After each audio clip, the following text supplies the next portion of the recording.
Hello, welcome back to It's What I Do. Got to clean the filters out again today. I should have done it yesterday, but unfortunately I spent a lot of time over the hospital yesterday. Nothing serious, it was an appointment for the missus, but yeah, so I've got to clean the filters out. They're in a bit of a mess, but I wanted to cover one of the problems that I have with the air source heat pump. Had a comment on one of Vince's videos which I sort of hijacked, because I have that problem.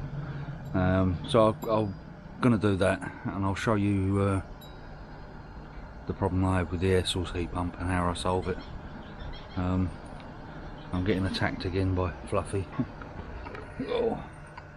Anywhere I go out here, she's here. It's a lovely cat, but it does get a bit annoying.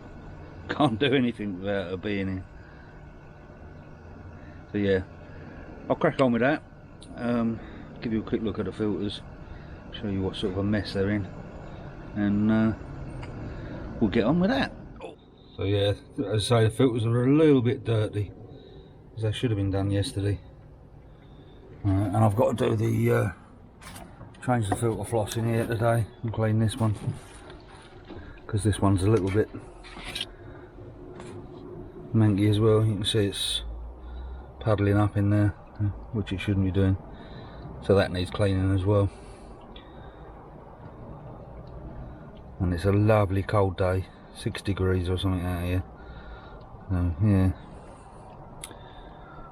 Right, I'll crack on with it, and back in a second. Okay, I've cleaned the filters. I'll just show you this, 1 second. Oh, spin you back round, 1 sec. Okay, this valve here I've just had to change, because the one that was on it was that tight. I had to get pliers on it to turn it on and off, and this is my air valve, so I'm hoping this one will be a lot better. It feels better. So yeah, I don't know what's wrong with the other one, but it's really tight. So right, first off, this is the one that feeds my air source heat pump, and I've shown you before, but at the top here I've got a sliding valve. Oh, I don't know if the camera will pick that up, it's a bit dark in there. There's a sliding valve there, and I'll make sure I shut that before I start doing the clean. And then I've got an air release valve here that you have to open, otherwise it'll blow the filter. What it actually does is it causes the one-way valve that I've got on the bottom to reverse, and it will dump all the crap out of there straight back into my pond, which I don't want. So yeah, that's basically the setup there. Then what we've got down here is the splitter valve. You're probably going to hear the pump running there because I'm down close to it, but I've got the splitter valve there. Now once I've cleaned the filters, what I do is I open the side to the heater fully, and I shut the other one like that. And then, oh, bear with me, what we do is we get the pump and we switch the pump on. Now water's going to be coming up through this one, you can see it's coming up.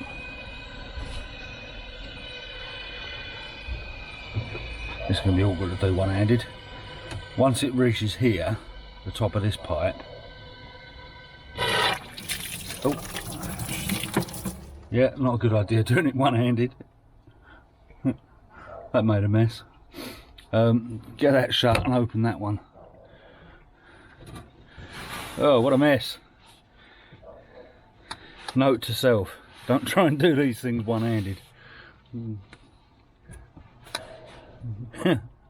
That's funny. Right, once it's flowing, and we come back to the pump,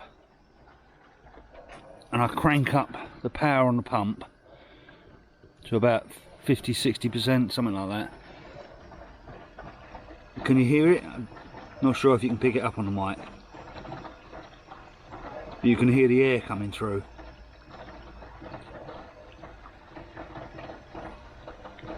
Yeah, can you hear it? I do turn the pump off, by the air source heat pump. Oh, there you go. Lovely lot of air coming through.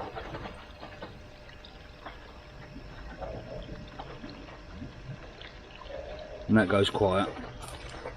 And what I'll do now is just switch the pump off for a second.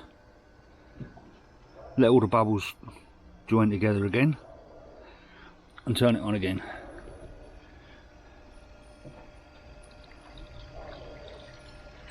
And you can hear the bubbles coming through.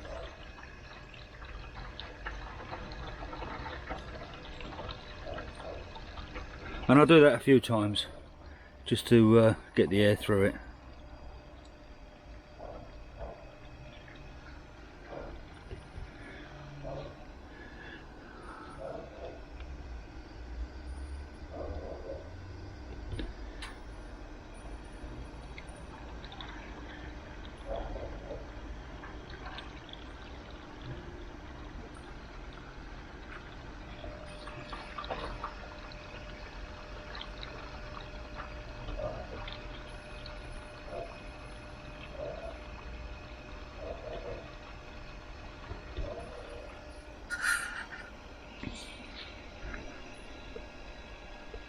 If it starts to take a little bit of time, I'll just ramp the pump up a little bit more.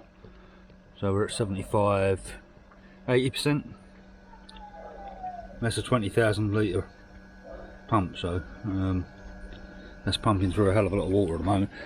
And the filter takes it, I mean, it's not a problem, providing you've got everything open. The upflow filter will take that sort of volume, as long as you don't do it for too long. I wouldn't recommend doing it for too long. Okay, then we shut that down. Turn the valves back the other way so I can do the other one.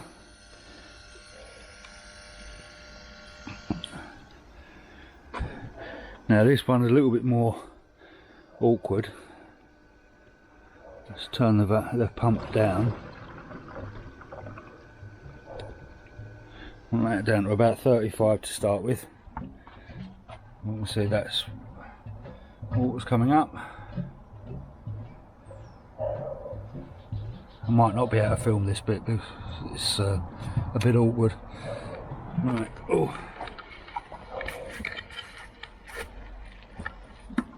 Now we start getting water to come through there. As soon as we get the water through there and the pipe's covered, I get the lid on, which I have to be pretty quick to do, otherwise it overflows. Like that. And then I give it a tap just to get the seal done.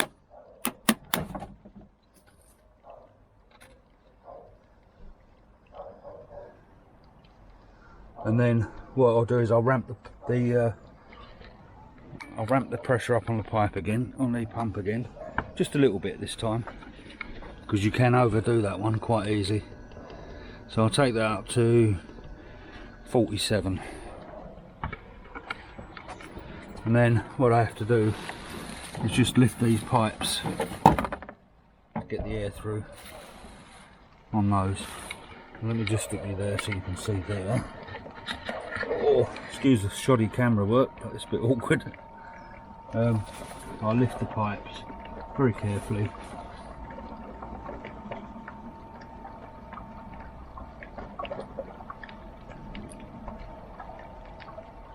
And again, you probably won't be able to hear it on the camera, but you hear the air come through there.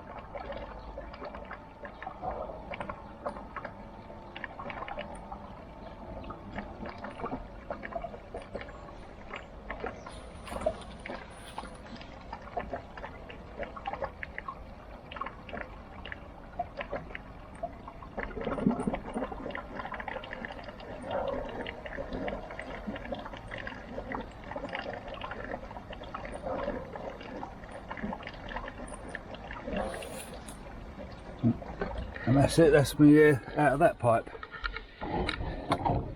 And that's just bad pipe work. The pipe is too long, and I do need to change that later. That's all running fine. Now we'll put this down to where it should be, which is about 40-ish, 41, 40. And then we'll open the air source heat pump valve again. Now, once that's fully open, I turn it back just a little bit to about there, so that it keeps the pressure the same, because the filter side of it is going to pressurise, and what that does is it slows the water flow down through it, and makes it all go through the air source heat pump, which I don't want. I want it to be roughly even. Once we've done that, we switch it back on, and the air source heat pump's going to kick in now. That's why I switch it off, because I don't want it kicking in while I'm blasting the air through it, because you can't hear it then. So that will come on in a second. And you can see the flow there's up at 77. We want to drop that a little bit, and we'll come down to 39, and that's about where I want it, 72. But once that's all on, I switch me UV back on, and that's done. We'll just have a quick look at the flow through the shower.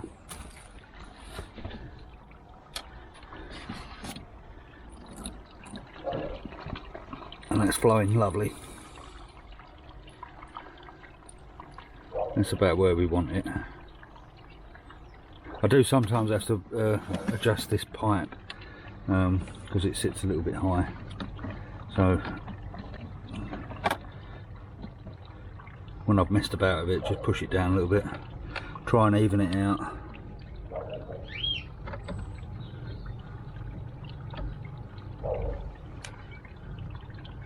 And that looks pretty good.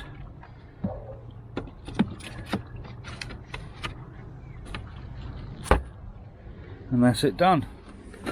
So the air source heat pump's kicked in now, so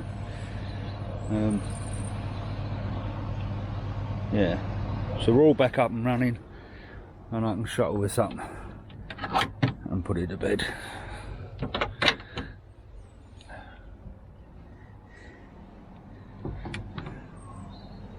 So why is that important to get the air out of there? Well, I did have a problem for quite a long time with air coming out of the return pipe from the air source heat pump, and basically what happens, you get an air pocket in the heat pump, and if that air pocket is sitting next to the heat exchanger, what it actually does is it boils the water right next to the heat exchanger, and that releases air out of the water, so you get a constant stream of little bubbles. Now if you can get the air out of that, it stops. So that's why you try and get all the air out of the air source heat pump. Again, it's all down to pipe work. If the pipe work was better, you wouldn't get the air in there like that, it would just flow straight through it. But unfortunately, with flexible pipes, you get sags and things like that, and you get little air pockets. It's just one of those things. But once you know how to get around it, it's not that big a deal. So yeah, that's all done. Hope you found that interesting. I hope it was useful, and I'll catch you next time. Bye for now.